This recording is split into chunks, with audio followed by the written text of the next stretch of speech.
इलाज कितना महंगा होता है?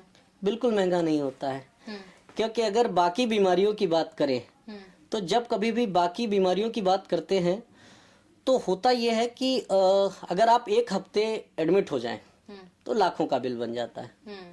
ये उसके कह सकते हैं कि चौथाई हिस्से के भी बराबर नहीं है, और क्योंकि एडमिट भी नहीं होना है।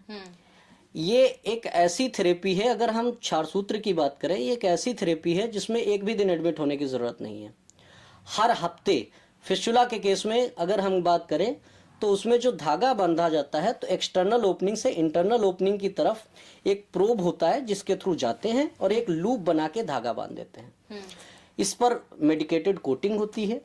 जैसे स्नूही एक प्लांट होता है, उसका मिल्क होता है, और दूसरा अपामार्ग एकाइरेंथस एस्परा उसका साइंटिफिक नेम है। और स्नूही की बात करें तो यूफोर्बिया नाम का प्लांट होता है, उसी फैमिली का एक प्लांट है। तो उसके मिल्क की कोटिंग कराते हैं बारी बारी से 21 बार, ऊपर हल्दी की कोटिंग कर देते हैं।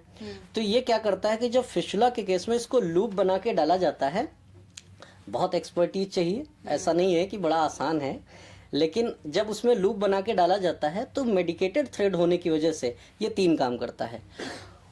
उसको ट्रैक को बाहर की तरफ कट भी करता रहता है, चूंकि मीडियम एल्कलाइन है, नाम ही क्षारसूत्र है, तो ये फर्दर किसी भी इन्फेक्शन को भी रोकता है, और पीछे से नेचुरल हीलिंग भी कराता है। थोड़ा समय जरूर लगता है, लेकिन इसमें ना तो ब्लड लॉस है, ना ही पेन बहुत ज्यादा होता है, और खर्च भी बहुत कम है। ये धीरे धीरे बाहर की तरफ टिश्यू को कट करता रहता है और पीछे से हीलिंग कराता रहता है। एक टाइम के बाद ये कट करके बाहर निकल आता है और ट्रैक पीछे से नेचुरल फॉर्म में हील करके बाहर आ जाता है, और कह सकते हैं ठीक हो जाता है। तो ये बाकी थेरेपीज के हिसाब से देखा जाए तो बिल्कुल महंगा नहीं है।